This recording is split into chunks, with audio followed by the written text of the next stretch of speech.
Oke, selamat siang. Assalamualaikum warahmatullahi wabarakatuh. Salam sejahtera untuk seluruh peserta yang sudah hadir. Terima kasih kepada seluruh narasumber yang sudah siap untuk acara talk show online kita dengan judul Redefinisi Dimensi Ruang dalam Arsitektur. Mohon kepada seluruh peserta dapat memunculkan videonya dan memberikan nama lengkap untuk keperluan sertifikat.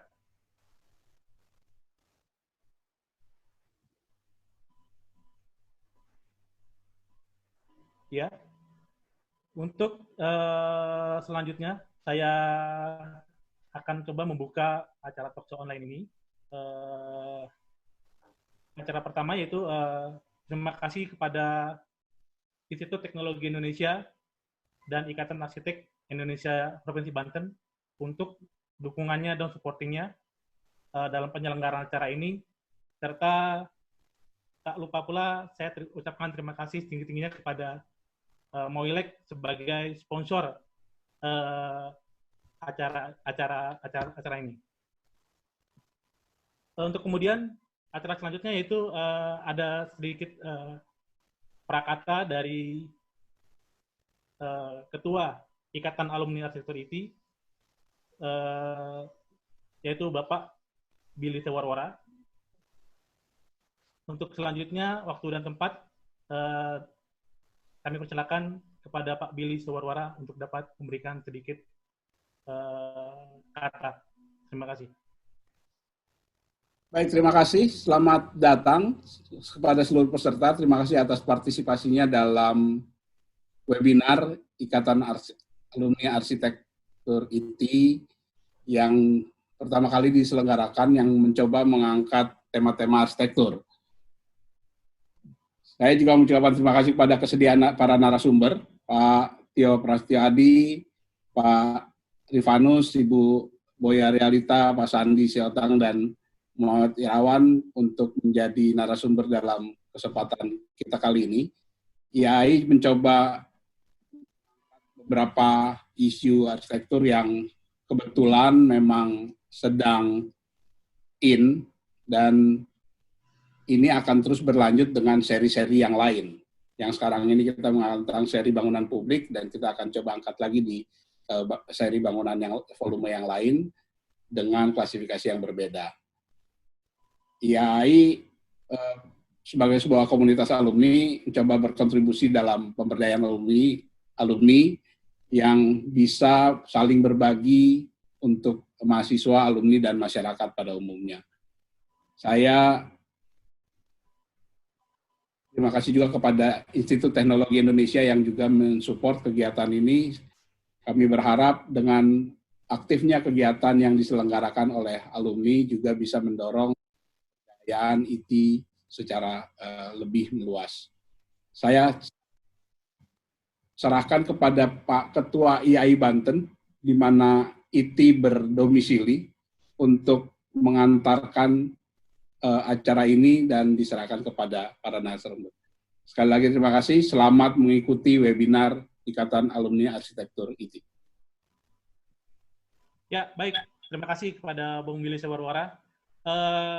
Kemudian kami persilakan juga kepada Pak Pierre Albin Pongain, selaku Ketua Ikatan Arsitek Indonesia Provinsi Banten, guna memberikan sedikit kata-kata sebelum acara kita serahkan kepada Ibu Arum untuk melanjutkan diskusi ini. Terima kasih, Pak. Silakan, Pak. Baik, terima kasih Bung Billy Oktora atas kesempatannya. Selamat siang rekan-rekan semua. Assalamualaikum warahmatullahi wabarakatuh. Salam sejahtera untuk kita semua. Semoga kita semua dalam kondisi sehat-sehat selalu pada siang hari ini. Sedikit saja mungkin saya menyampaikan mewakili IAI Banten. Pertama-tama saya sampaikan apresiasi kepada rekan-rekan IAI yang berinisiasi untuk membuat talk show online ini dengan tema yang kalau dibaca sebenarnya cukup fundamental begitu, cukup mendasar, redefinisi dimensi ruang dalam arsitektur. Saya pikir ini suatu kegiatan yang baik, bisa menjalin silaturahmi, bisa membuka ruang diskusi, dan juga bisa menjadi refleksi kita, khususnya dalam bidang arsitektur, yang sangat relevan dikaitkan dengan konteks pandemi dan pasca pandemi yang kita hadapi sekarang gitu. Mudah-mudahan bisa memperkaya hasanah pemikiran dalam bidang arsitektur. Oleh karena itu, IAI Banten siap mendukung semua kegiatan-kegiatan yang terkait dengan arsitektur, terutama di lingkungan pendidikan arsitektur gitu ya. Salah satunya adalah Prodi Arsitektur IT yang menjadi salah satu tertua di Provinsi Banten gitu. Semoga nanti dari kampus-kampus yang lain juga bisa melaksanakan kegiatan-kegiatan sejenis. Di IAI sendiri, kegiatan semacam ini dapat menjadi salah satu bentuk PKB, pengembangan keprofesian berkelanjutan, yang bentuknya nanti kegiatan seperti ini akan ada nilai kumulatifnya, nilai kumnya sesuai dengan panduan di IAI, sehingga untuk teman-teman anggota IAI yang memiliki SKA itu akan digunakan nantinya untuk perpanjangan SKA. Jadi mengumpulkan kum, mengikuti berbagai kegiatan-kegiatan akademik seperti ini. Pada kesempatan ini juga saya informasikan bahwa IAI Banten juga rutin mengadakan serial webinar. Kebetulan pada bulan Juni ini kita adakan di tiap hari Sabtu. Kebetulan nanti sore ada satu seri bertema urban jam 4 sore. Jadi kalau rekan-rekan selesai mengikuti acara ini mau ikut lagi lanjut sambil nunggu malam minggu itu bisa langsung ikut ke live streaming YouTube-nya IAI Banten gitu ya. Kecuali yang sudah mendaftar mungkin sudah punya akses ke Zoom gitu. Akhir kata kami mengucapkan selamat mengikuti acara ini. Semoga memberikan manfaat bagi Bapak Ibu, rekan-rekan sekalian. Terima kasih. Selanjutnya saya kembalikan kepada host Bung Billy. Terima kasih. Baik, terima kasih sepatah dua katanya dari Pak Pierre selaku Ketua IAI Provinsi Banten. Dan juga terima kasih atas kata-katanya dari Pak Billy Tewarwara selaku Ketua Ikatan Alumni Arsitektur Institut Teknologi Indonesia. Baik, sebelum acara saya serahkan kepada moderator, saya perkenalkan dulu yang bertindak sebagai moderator pada siang hari ini yaitu Ibu Arum. Beliau adalah dosen arsitektur. Saat ini posisinya adalah sebagai dosen arsitektur di Unindra dan sebagai pengurus dari salah satu pengurus dari Ikatan Arsitek Indonesia Provinsi Banten di bidang pengkajian dan pelestarian budaya. Saya ingatkan sekali lagi bahwa acara ini terselenggara dari jam 13 satu siang sampai dengan jam 15 sore nanti, jam 3 sore. Selamat mengikuti acara dengan tema redefinisi dimensi ruang dalam arsitektur. Semoga dapat memberikan ilmu, referensi, dan manfaat serta wawasan. Untuk itu, untuk mempersingkat waktu, saya serahkan alur acara ini kepada moderator Ibu Arum Kusuma untuk dapat melanjutnya. Terima kasih. Silakan, Bu. Terima kasih, Pak Billy. Selamat sore, Bapak, Ibu semua, kakak, mas, Mbak, gitu ya, adik-adik, rekan-rekan arsitek, pemerhati arsitektur. Sore ini kita ketemu di webinar pertamanya IAI yang mengangkat topik tentang redefinisi dimensi ruang dalam arsitektur. Nah, latar belakang kenapa topik ini yang dipilih terkait dengan yang terjadi di tengah kita sekarang ini, yaitu kita menghadapi kondisi yang tidak biasa, gitu ya. Tiba-tiba kita dihadapkan pada kondisi yang kita harus mengubah total perilaku kita di keseharian, gitu. Sampai kemudian ada muncul istilah paradigma normal baru. Nah, bagaimana kondisi yang terjadi akhir-akhir ini yang kemungkinan akan masih terus kita hadapi sampai beberapa tahun ke depan, mempengaruhi praktek berarsitekturnya kita. Oke, terkait dengan itu, sekarang kita sudah punya 4 narasumber dan 1 pembahas. Sebelum kita mulai, saya akan membacakan profil singkat dari masing-masing narasumber kita. Yang pertama itu Pak Prasetyo Adi atau Pak Tio. Beliau adalah arsitek dan urban designer profesional yang merupakan pendiri dari PDW, salah satu pendiri dari Pandega Desain WH5, itu merupakan salah satu firma arsitektur terbesar di Indonesia menurut BCI Asia. Nah, beliau ini selain aktif berpraktek juga banyak memenangkan sayembara dan penghargaan. Antara lain penghargaan dari IAI, bahkan juga penghargaan dari luar negeri dari Singapura, Institute Planner, Singapore Institute of Planner, dan sayembara-sayembara lain yang diadakan di Indonesia. Beliau juga merupakan core founder dari Green Building Council, serta anggota aktif dari World Green Building Council Asia Pacific Network. Nah, ini kalau lihat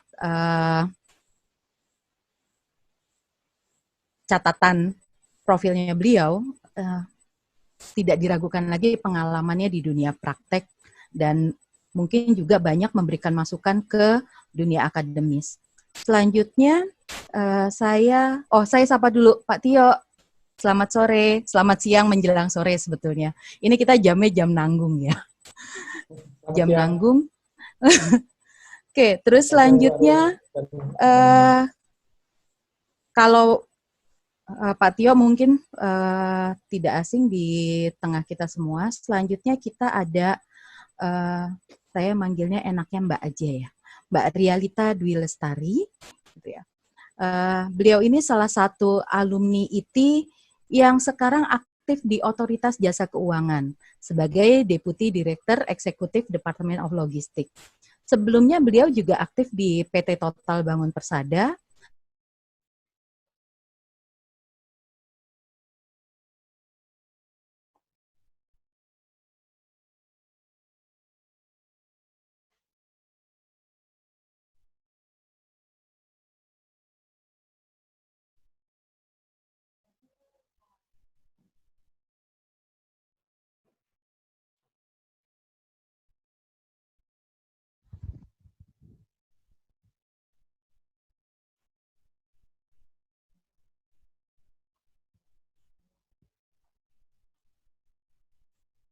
Silakan.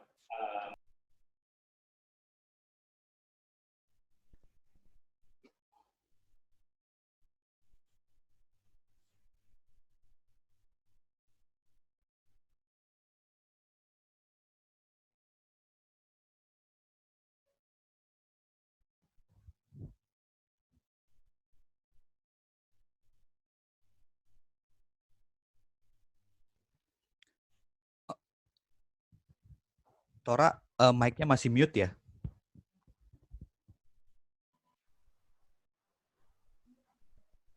Ya. Oke, sudah. Terima kasih, mohon maaf mungkin ada sedikit gangguan dari sistemnya jaringannya dari Bu Arum. Mari kita tunggu untuk sistem on lagi. Mungkin kita dapat mulai saja Pak ya untuk presentasi dari narasumber kita. Nanti perkenalannya kita bisa mulai di pas segmen masing-masing pembicara. Mungkin untuk yang sebagai pembicara pertama,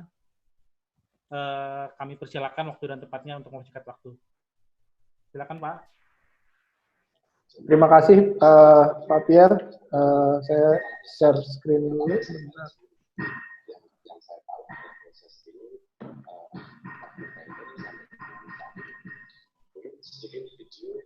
Ya, Assalamualaikum warahmatullahi wabarakatuh. Salam sejahtera untuk semuanya. Pada kesempatan ini saya diberi bagian bicara tentang ruang bangunan publik komersial. Jadi mari kita sama-sama, karena ini juga baru buat saya, buat kami ya, bakal ke depannya. Tapi kebetulan ada beberapa pekerjaan yang memang sudah kami lagi pitching dan kami usahakan untuk memasukkan gitu ya konsep-konsep ini, konsep ruang.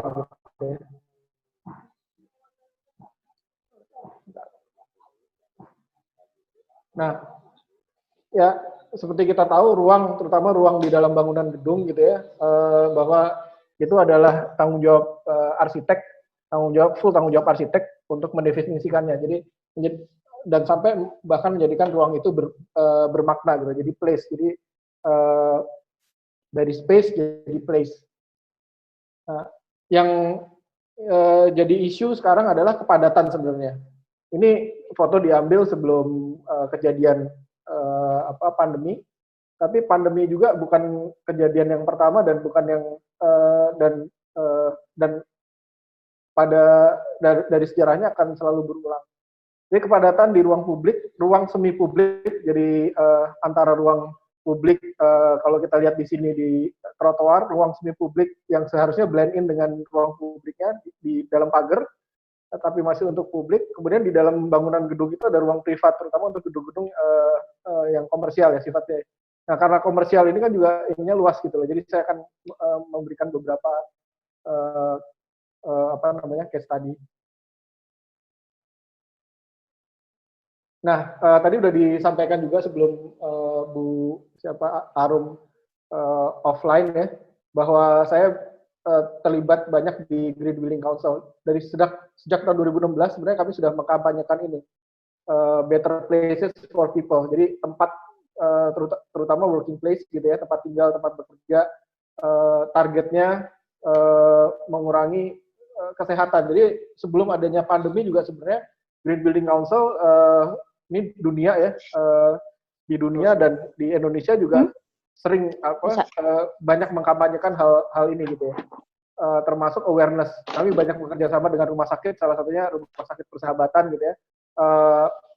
Kemudian ya sudah ada beberapa business case menaiknya produktivitas gitu dengan ruang yang lebih sehat. Ini saya ambil sebenarnya ini slide dari World GBC tapi diadopsi oleh Singapore Green Building Council.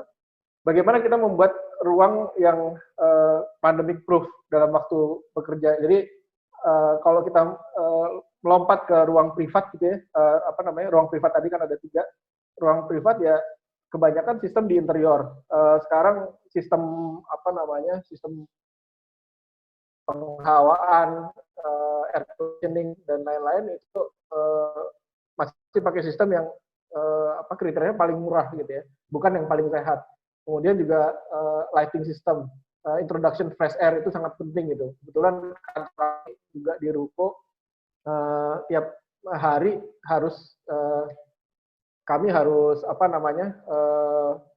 buka gitu flush udara bersih dan udara kotor supaya supaya ruangnya lebih sehat gitu. Jadi ini item-item tadi saya nggak akan baca satu persatu gitu ya, mungkin nanti materi ini silahkan dibagikan buat saya, nggak masalah. Tapi ada isu sebenarnya apabila bangunan didesain dengan baik, dengan sehat, maka comfort and well-being, penghuni bangunannya juga akan sehat dan memunculkan perilaku yang positif gitu ya. Dan jangan lupa juga kita masih harus senang gitu, ada hubungannya dengan alam, access to nature.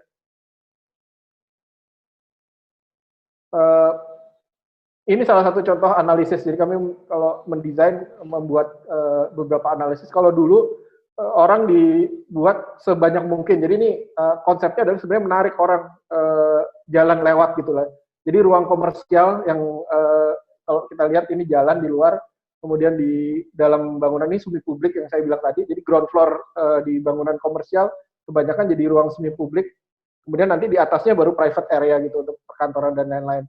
Justru sekarang kita tarik sebanyak-banyak mungkin. Nah, pertanyaannya bagaimana nantinya gitu nanti setelah ini. Ini sketsa-sketsa menunjukkan memanfaatkan kontur bangunan. Dari diagram ini sebenarnya kelihatan jelas bagaimana memisahkan antara manusia yang menggunakan ruang tersebut dan kendaraan pribadi, yang kendaraan bermotor yang kita taruh di punya ini sendiri gitu, tempat sendiri. Inspirasinya tentu dari kontur gitu. Kebetulan ini ada perbedaan kontur dari sisi utara ke selatan, barat ke timur, barat ke timur bangunan. Jadi kami bisa membuat satu split gitu ya. Jadi bagaimana sebenarnya yang tadinya ruang kalau di bangunan-bangunan pada umumnya tidak mengakomodasi orang apa namanya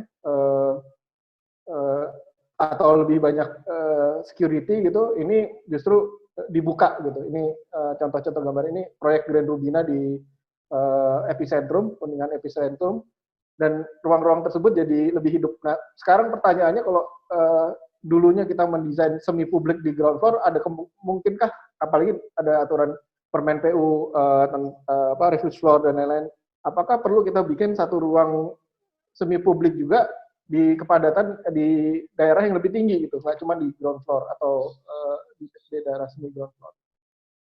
Kendaraan bermotor dipisahkan, tempat yang lainnya, ruang-ruang ini kebetulan baru selesai, yang sebelah kiri, yang sebelah kanan sudah mulai dihuni. Jadi bagaimana apa namanya orang bisa di apa namanya bisa menggunakan ruang tersebut dengan kepadatan yang berkurang gitu ya. Nah ini yang tadi ini sebenarnya di batas ini sudah ruang di batas batu pagarnya juga, pagarnya sendiri nggak sampai 60 cm, tapi kita bisa lihat bahwa ruang semi publik ini jadi milik jadi milik publik juga gitu secara visual. Tapi orang untuk masuk ke sana juga nggak bisa lewatin rumput ini karena dia cukup terjal. Ini diambil dari satu sudut yang lain, ini security check yang tersembunyi.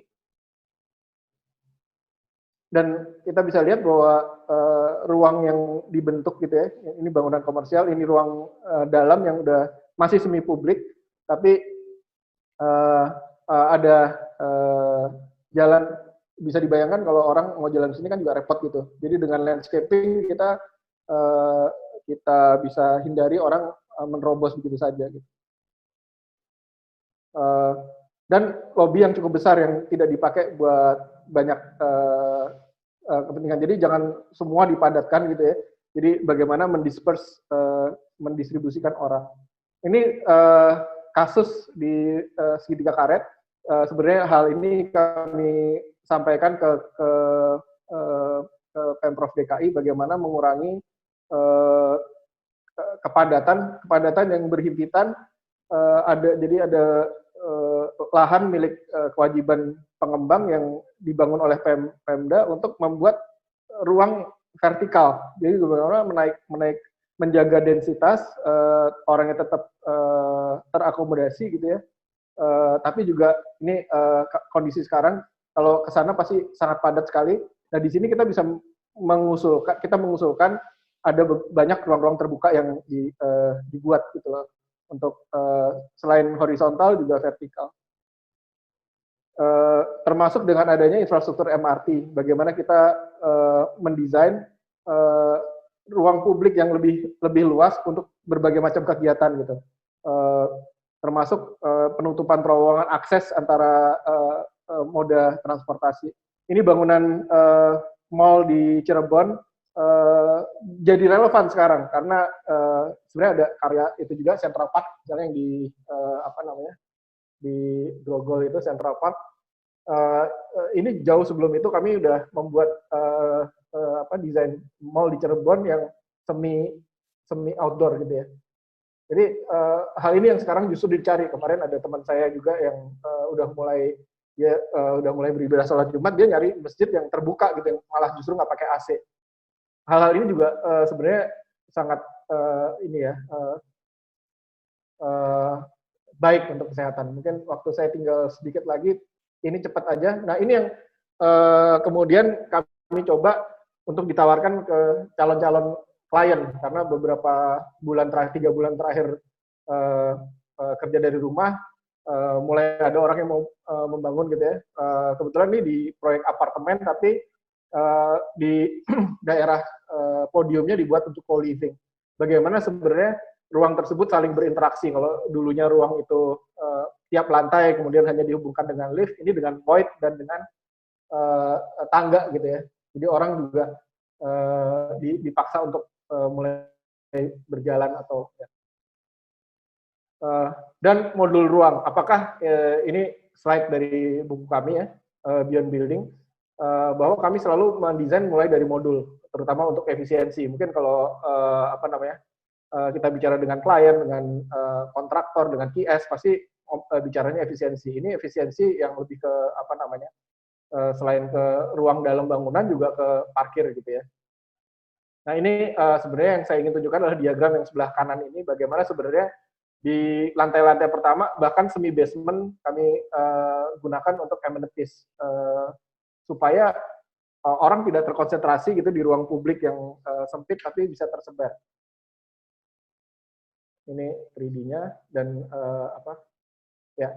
kita bisa lihat di sini ada co-living di atas, co-living itu semacam seperti dormitory gitu ya. Ada service apartment, tapi di bawahnya bisa untuk dipakai untuk komersial, dan bagaimana sebenarnya ruang-ruang tersebut berhubung secara horizontal maupun vertikal. Saya kira dari saya sekian ya, karena waktunya sudah habis. Assalamualaikum warahmatullahi wabarakatuh, salam sejahtera. Terima kasih. Saya kembalikan ke... Waalaikumsalam warahmatullahi wabarakatuh. Maaf tadi saya sempat terputus agak lama. Oke, selanjutnya kita bisa langsung aja mungkin ke Mbak Boya yang bisa share terkait dengan pengalamannya selama ini dan apa yang terjadi akhir-akhir ini di tengah kita semua.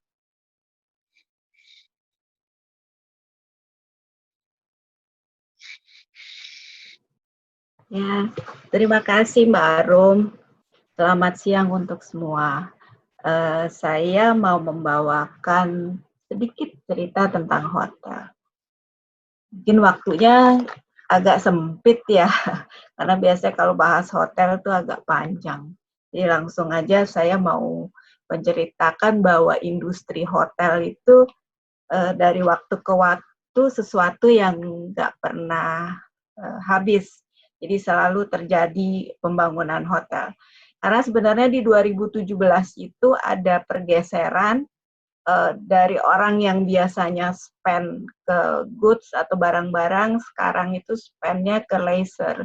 Jadi ekonomi leisure itu sudah jadi satu semacam kebutuhan gitu. Jadi penggerak ekonomi juga. Kenapa pada akhirnya hotel itu menjadi satu industri yang selalu meningkat.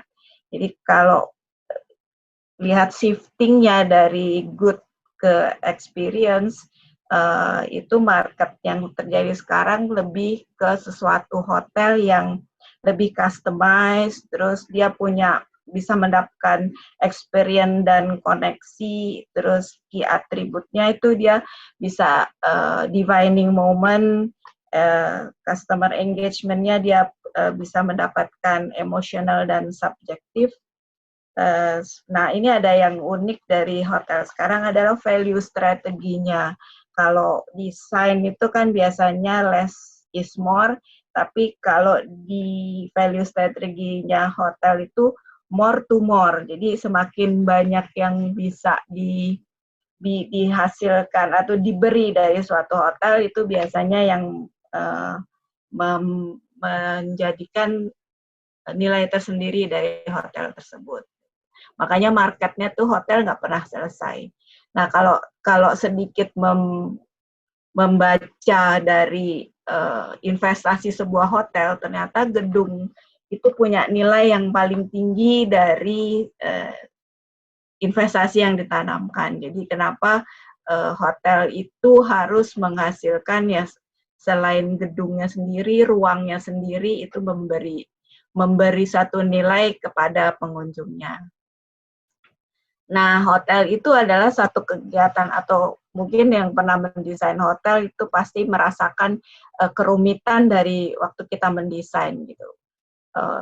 Menyenangkan tapi rumit, bukan mengurangi semangat, tapi ini sebenarnya rumit itu biasanya membuka ruang kreativitas. Gitu. Jadi karena banyak pihak-pihak yang terlibat di sana, dan yang paling krusial biasanya ada pihak hotel operator. Ada hotel operator yang bersedia berkompromi dalam membuat suatu ruang, tapi ada juga hotel operator yang sangat strict harus mengikuti guidance-nya dia. Gitu. Jadi dari sini akan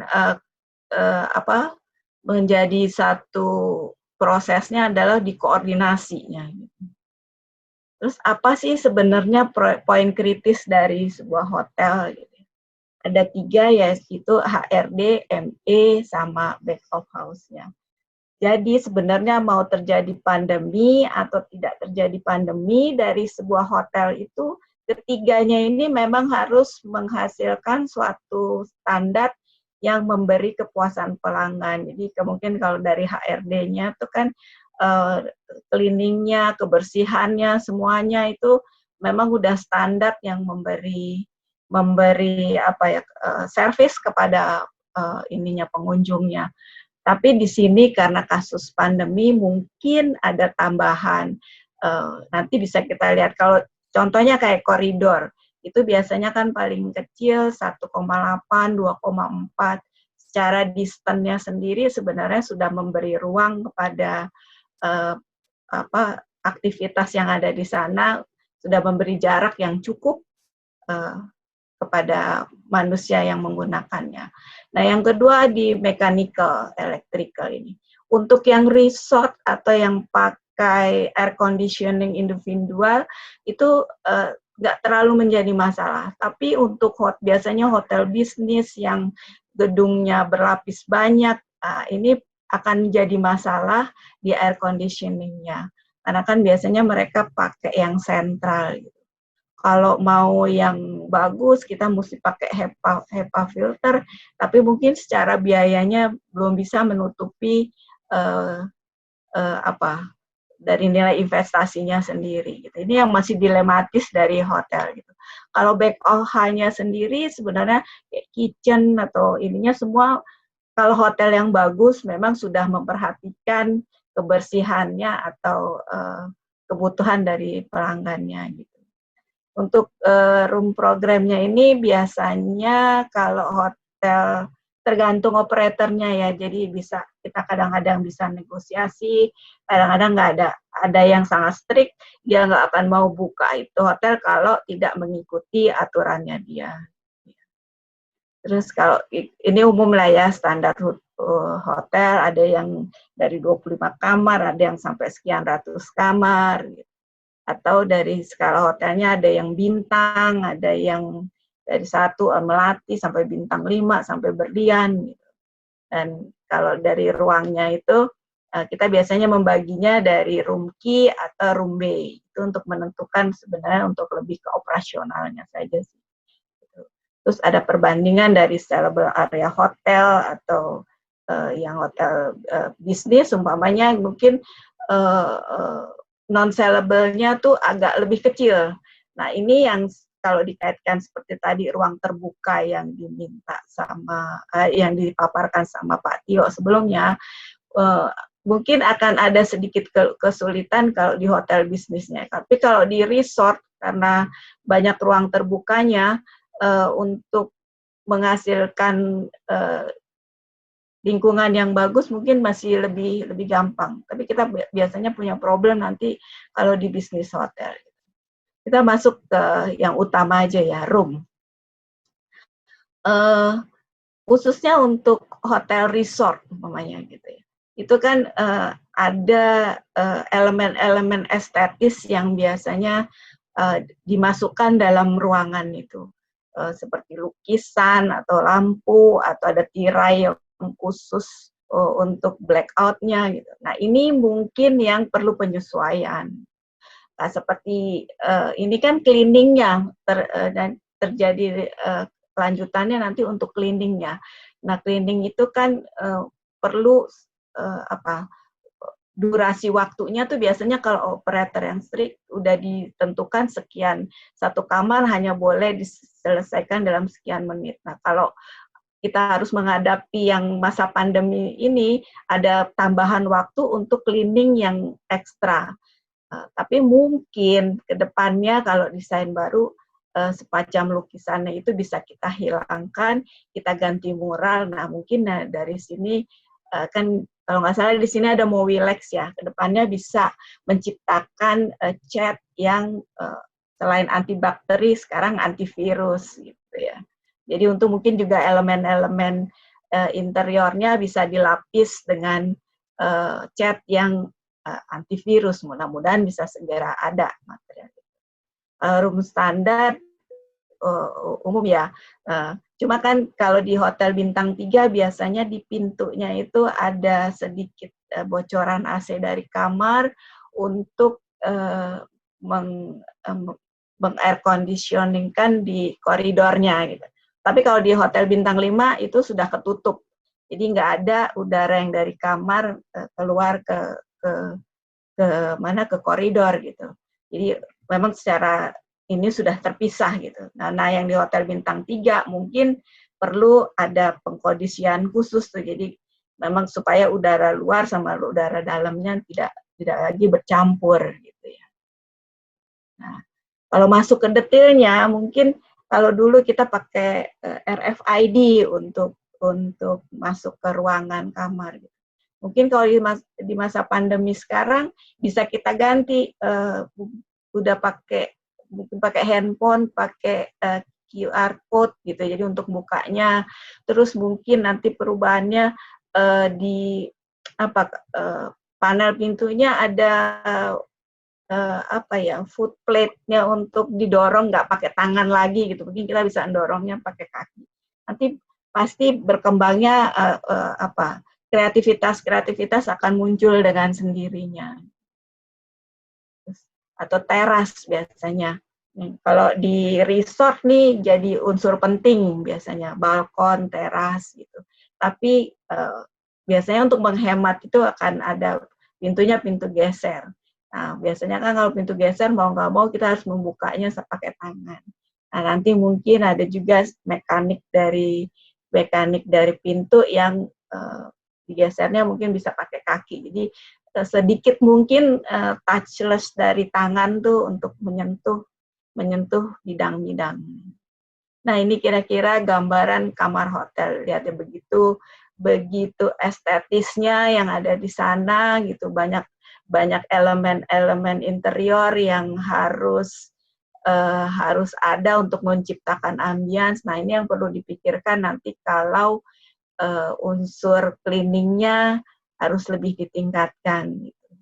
Terus kalau seperti fasilitas publik ya, kalau dulu tuh di sini di front desk counter tuh banyak sekali alat-alat untuk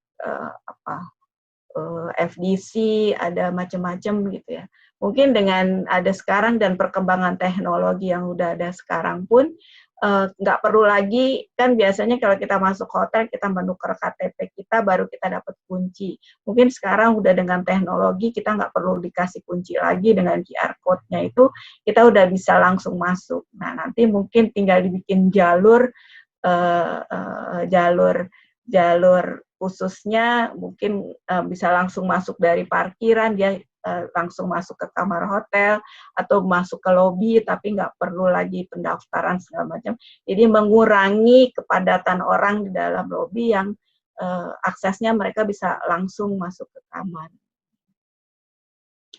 Nah, kalau back of house, Mbak Buya bisa dipercepat sedikit? Ya, satu lagi. Oke.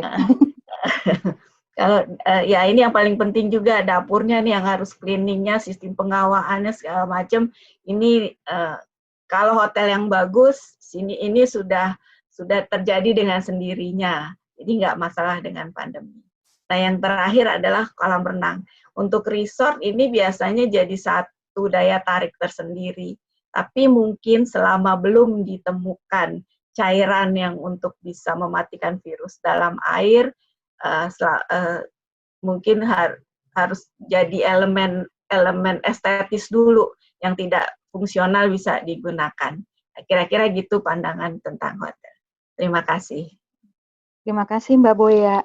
Oke, kita lanjut ke pembicara narasumber berikutnya, baru kemudian setelah narasumber selesai, kita akan mulai sesi diskusinya. Oke, selanjutnya kita punya Mas Rifanus, ada Mas Rifanus Dewanto di sini. Beliau ini praktisi arsitek yang kemudian sekarang juga mulai aktif mengajar. Beliau sekarang tercatat sebagai project manager dan construction management untuk BINUS untuk BINUS, Bina Nusantara. Saya mencoba mengingat singkatannya. Beliau ini yang menjadi otak di belakang bangunan-bangunan BINUS yang dibangun akhir-akhir ini. Beliau juga aktif mengajar di program studi arsitektur di BINUS juga. Oke, untuk Mas Rifanus bisa langsung disampaikan kira-kira apa nih yang terjadi di bangunan untuk fungsi pendidikan di dalam paradigma baru kita. Silakan Mas Rifanus.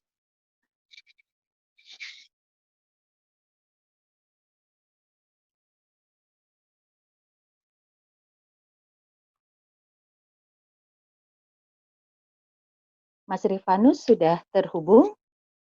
Slide-nya sudah naik, tapi saya belum melihat. Oke. Oke, terima kasih. Ya. Selamat siang, Mbak Arum, thank you. Teman-teman, Assalamualaikum warahmatullahi wabarakatuh. Salam sejahtera semua.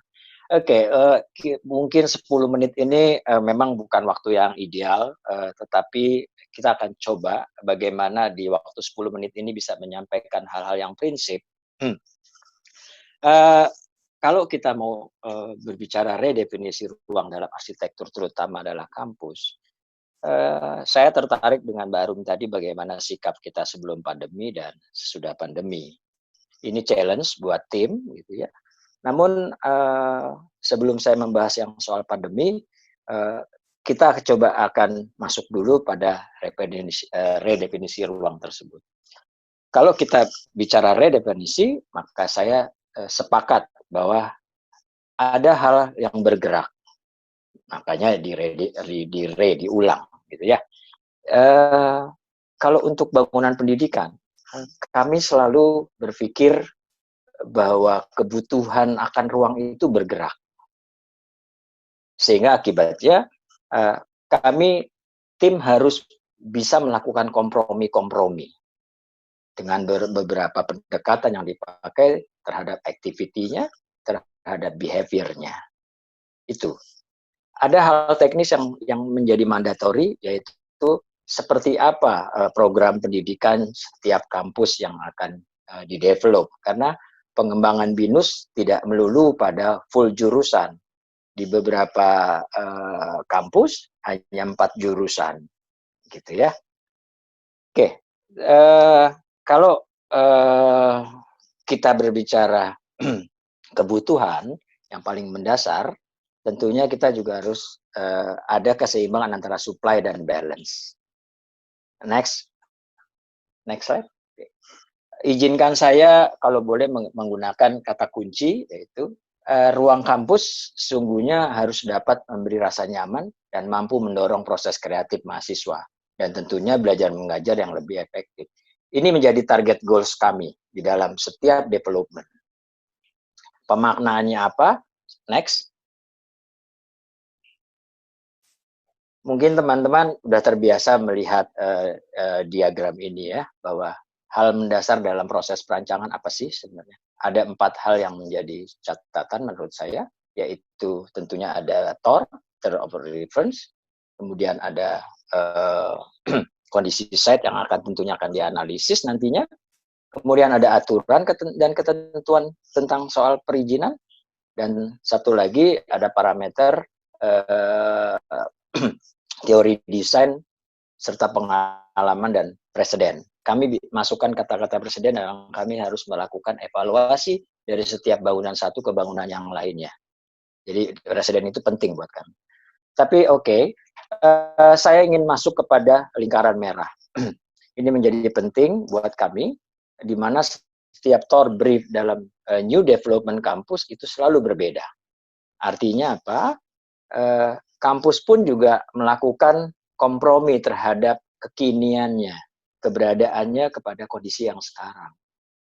Kapasitas bangunan akan bergerak, program pendidikannya juga berbeda, jumlah pemakainya bisa saja konstan, gitu ya, facility-nya, kemudian kebutuhan ruangnya, dan yang paling utama adalah aktivitas dan perilaku manusianya yang berbeda. Kemudian yang keempat adalah sistem operasional gedung. Menarik, saya mengamati dari lingkaran merah ini, karena dari lingkaran merah ini akan menjadi beberapa output keluaran, baik nantinya akan terhadap kebutuhan gedungnya sendiri. Next. Ini, kami terbiasa dengan selalu mencoba memenuhi dulu needs-nya, bukan want-nya. Di sini pemahaman kami needs adalah ya penuhi dulu ruang kelasnya yang nyaman, ruang kelasnya yang efektif, ruang kelasnya yang bisa merangsang, menstimulus mahasiswa untuk lebih kreatif. Itu kami penuhi. Dalam sharing hari ini yang 10 menit mungkin saya tidak banyak memberikan penjelasan terhadap ruang-ruang di dalam kampus, tetapi ada ruang inti yang akan mungkin nanti saya sharingkan. Pertama, di dalam memenuhi building need ini, izinkan saya menggunakan kata pro ya, artinya saya sependapat, saya setuju. Pertama, kita harus setuju dengan pro space. Kenapa pro space? Bagi kami ini penting. Satu hal, kalau kita berbicara activity mahasiswa, ternyata activity mahasiswa nggak cuma di dalam kampus, tetapi dia juga ada di sekitaran, di tempat library, di lab, dan tentunya juga ada di area-area common. Prospace,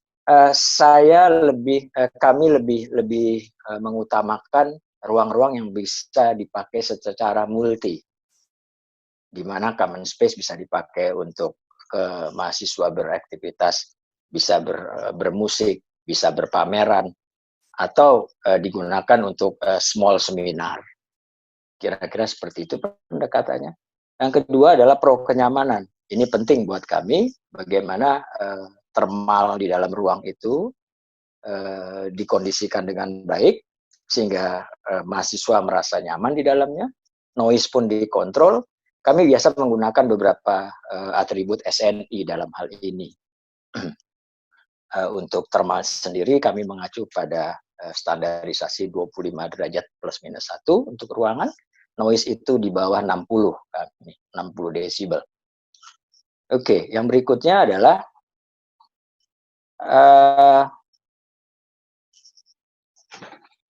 untuk selanjutnya,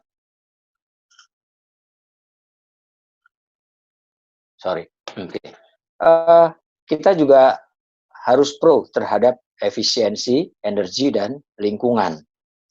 Karena ini penting buat kami.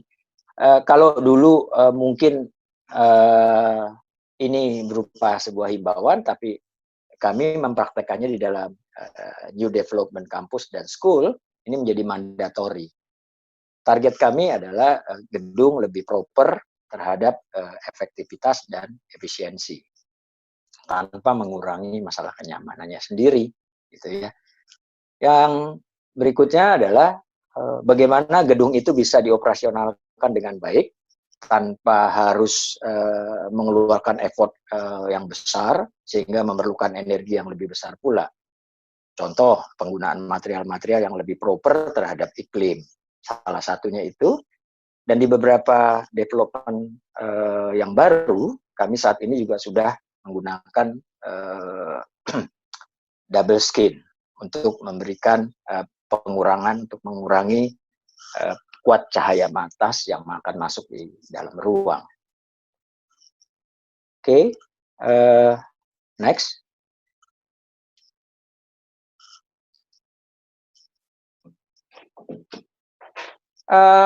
Ini adalah hasil output dari beberapa pendekatan yang tadi saya sampaikan. Akhirnya kita bisa mendapatkan beberapa tipologi dan rasio. Salah satunya classroom. Saat ini kita menggunakan rasio untuk classroom itu adalah di range 1,5 sampai 2 untuk satu mahasiswa. Sehingga kalau sekarang ini ruang kelas kita gunakan kira-kira 30 anak, luas kelas kita kurang lebih 70 meter persegi. Jadi penataannya pun kita coba komposisikan di mana posisi duduk anak itu terhadap jendela, terhadap kaca, itu ditarik 1,5 meter sampai 2 meter dari tepi. Tujuannya apa? Agar cahaya tidak terlalu mengganggu atau panas tidak terlalu mengganggu untuk mahasiswa. Oke, berikutnya adalah kampus fakulti rasio. Dari beberapa tahun kami coba meneliti, akhirnya kami punya satu formula rasio, di mana kalau untuk kampus kami menggunakan rasio 1:3. Artinya kapasitas kampus yang didesain kurang lebih seandainya 14.000, maka luas bangunannya adalah 12.000. Jadi ada beberapa rasio yang memang akhirnya ideal sama ini. Gitu ya. Oke, berikutnya adalah kebutuhan rasio terhadap beberapa area yang sifatnya common space, seperti koridor, balkoni. Itu pun juga sama. Kami menggunakan beberapa pendekatan rasio, bagaimana activity mahasiswa ketika dia melakukan di luar jam belajar, itu kita coba jadikan acuan. Bagaimana mereka melakukan eksibisi. Mohon maaf Mas Wawa, 1 Ya. menit lagi. Baik, thank you. Cepat aja, next ke slide berikutnya. Nah, ini salah satu area yang boleh dibilang tadi kami menggunakan rasio. Ada tampilan koridor, ada tampilan hall, ada tampilan balkoni. Teman-teman bisa lihat sendiri bahwa kami mencoba memberikan area-area ini untuk kegiatan mahasiswa. Walaupun kami sadar bahwa rasio secara sellable dan non-sellable kami menjadi lebih besar di rasio 60-40. Sekarang ini kami pakai 40%. Next. Ini juga sama, ilustrasi dari beberapa bangunan kampus di mana hall-hall ini dipergunakan oleh untuk kegiatan mahasiswa. Lanjut. Untuk area outdoor-nya pun kami mencoba membuat luasan-luasan yang bisa dilihat di sini memadai, gitu ya. Berikutnya. Oke, next, lihat. Ini salah satu library. Di library ini kami juga mencoba menawarkan beberapa ruang-ruang sebetulnya, di mana di dalam library ada ruang inkubator untuk mahasiswa yang bisa dipergunakan selama mereka melakukan penelitian atau kerja praktek. Jadi sifat peminjaman ruangnya itu berkala. Kemudian juga ada ruang-ruang tersendiri jika anak-anak mau belajar mandiri atau berkelompok. Next. Ini juga salah satu library di BINUS Sumarekon. Prinsipnya sama, pendekatannya ada inkubator, ada area belajar mandiri, ada belajar bersama. Next. Oke, ini BINUS Bandung. Saya mau masuk ke kelas aja. Next. Ini BINUS Malang. Nah, ini. Ini untuk ruang kelas. Bisa dilihat sebelah kiri itu adalah sebuah kelas reguler. Penataannya seperti saya bilang tadi, itu ditarik dari tepi jendela agar tercipta kenyamanan yang memadai. Sebelah kanan, kami mencoba membuat kelas-kelas yang sifatnya conference, juga anak-anak difasilitasi. Next. Nah, ini yang menarik. Ada beberapa kelas, kami juga sekarang ini, tadi Ibu Boya mengatakan less is more ya. Di ruang kelas kami semuanya sudah tidak bersiling sekarang. Karena kami menggunakan instalasi itu agar lebih fleksibel, tidak ada jalur instalasi di lantai, tetapi menggunakan di atas jalurnya, dan di setting menyesuaikan konfigurasi furniture-nya. Ada juga kami punya kelas tribun yang sifatnya lebih santai, di mana anak-anak itu bisa belajar berkelompok. Next. Ini juga konfigurasi beberapa kelas yang sebenarnya sudah tidak berorientasi pada reguler ya. Ini lebih ke penataan yang lebih kreatif. Next. Yang menarik, tipologi yang terbaru kami buat adalah kelas ini sekarang ini sudah menuju kepada smart class, di mana smart class ini bisa interkoneksi antara kampus satu dengan kampus yang lain. Bahkan mereka bisa men-share hasil kerjanya dan mahasiswa lain bisa melihat hasil kerjanya tidak di tempat yang sama. Kira-kira seperti itu. Nah, terkait soal pandemi, kami melakukan juga pengujian Mbak Arum dalam hal ini. Saat ini kapasitas kelas kami 30-40. Ketika kami lakukan dengan protokol distancing-nya, pengaturan jaraknya, ternyata untuk 70 meter persegi itu cukup untuk 30 anak. Selebihnya kami harus melakukan pengaturan dalam satu kapasitas bisa dijadikan 2. Demikian pun juga dengan beberapa area toilet, library maupun ruang-ruang yang lebih besar bisa kita gunakan di saat pandemi ini. Karena kami coba berpikir, kita berharap bahwa pandemi ini tidak berkelanjutan, sehingga development kami tentunya tidak terlalu ini mohon maaf nih Mas Wawa, saya harus nyolek lagi karena sudah lebihnya agak banyak. Kita masih mungkin nanti kita bisa lanjutkan di tahap diskusi gitu ya, biar boleh. lebih lebih mengena dengan kasus per kasusnya gitu. Thank you. Mohon maaf Mas Wawa ya. Thank you. Selanjutnya kita masih punya satu narasumber lagi, dan ini mungkin terkait sekali dengan apa yang terjadi akhir-akhir ini. Kita sampai mengalami bandara itu sampai harus ditutup. Nah, di tengah kita sudah hadir Mas Muhammad Hendra Irawan. Beliau juga alumni dari ITI, arsitektur ITI, dan mengambil gelar masternya di USU Medan. Dari awal karirnya, beliau ini memang sudah khusus terkait dengan arsitektur penerbangan gitu. Sampai dengan sekarang, beliau itu menjabat sebagai Executive General Manager dari Sultan Taha Airport. Oke, untuk mempersingkat waktu, Mas Hendra bisa langsung disampaikan kira-kira nih kalau di bandara apa yang terjadi. Silahkan, Mas. Baik, bismillahirrahmanirrahim. Assalamualaikum warahmatullahi wabarakatuh. Waalaikumsalam warahmatullahi wabarakatuh. Terima kasih, selamat siang, salam sejahtera untuk kita semua. Terima kasih Mbak Arum, moderator, yang saya hormati para pemapar dan seluruh peserta dari webinar ini. Jadi mungkin meralat ya Mbak, jadi mungkin memang saya memang nggak dari awalnya memang nggak di perencanaan di bandara, jadi nggak spesifik di perencanaannya, jadi memang lebih ke operationnya. Dan memang melihat dari paparan-paparan yang sebelumnya mungkin bukan kapasitas atau kapabilitas saya nanti kalau untuk memberikan suatu paparan yang lebih ke teknis terkait ke arsitektural. Jadi mungkin lebih ke sharing session terkait dengan apa yang sudah kami lakukan dalam antisipasi new normal, khususnya di fasilitas kebandarudaraan atau transportasi publik di transportasi udara. Jadi mungkin lebih ke sharing, artinya bandaranya tidak berubah, tapi bandara ini kan direncanakan di awal tentunya sudah mengacu terhadap beberapa ketentuan, baik dari yang bersifat regulasi dari pemerintah maupun standar-standar yang berlaku di internasional. Tapi di kondisi COVID-19 ini memang di new normal sekarang memang kita harus melakukan beberapa penyesuaian di kondisi bandara yang memang tidak direncanakan seperti itu. Mungkin ini lebih ke arah sharing session aja.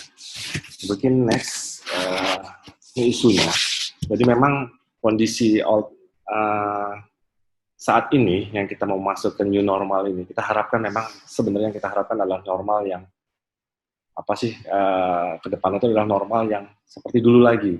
Tapi sepertinya kita juga tidak bisa memprediksi karena mungkin terkait dengan menurut kami sepanjang belum ada vaksin atau treatment yang terkait dengan COVID itu sendiri, kita tidak tahu ke depan seperti apa. Jadi kita sebutnya mungkin ke depan itu adalah next normal. Saat ini yang akan kita hadapi adalah new normal, dan yang sudah kita lalui sebelumnya itu kondisi normal yang lama adalah old normal. Jadi mungkin isu-isu yang muncul terkait di aspek visi kebandarudaraan adalah kapasitas. Memang ini adalah adanya aturan dari pemerintah yang membatasi kapasitas dari bandara, khususnya terminal. Salah satunya adalah terminal. Lalu isu safety dan security di bandara udara itu juga menjadi elemen penting, di mana itu menjadi bandara dianggap sebagai pintu gerbang penularan dari COVID-19 sendiri. Lalu munculnya tadi yang Mbak Arun bilang terkait kebiasaan penumpang di new normal ini mengalami pergeseran, behavior-nya juga berubah, dan ini akan yang mendasari berbagai inisiatif-inisiatif yang kita lakukan dalam penanganan COVID-19 agar operasional bandara dapat berjalan. Karena semangatnya ini kan new normal ini kan adalah untuk peningkatan, mewujudkan masyarakat yang lebih produktif dibanding sebelumnya, dengan tetap mengakomodir aspek-aspek kesehatan, mengikuti protokol kesehatan. Next. Nah, ini mungkin adalah perjalanan ringkas saja, mungkin dari awal dari Permen Hub 18, di mana di awal begitu terjadi COVID langsung sudah dikeluarkan oleh pemerintah bagaimana pemenuhan terhadap protokol kesehatan yang harus dilakukan di bandar udara. Lalu kapasitasnya juga harus dikurangi. Lalu kita ada harapan ketika Permen Hub 25 ini muncul, di mana ada tadinya bandara itu yang benar-benar dilarang untuk penerbangan berubah untuk dapat mengakomodir untuk penerbangan yang sifatnya pengecualian untuk beberapa kebutuhan. Tetap lagi-lagi health protocol itu muncul dan penyesuaian terhadap fasilitas di airport, lalu adanya pembatasan terhadap penumpang dan baik dari persyaratan, kriteria maupun jumlah.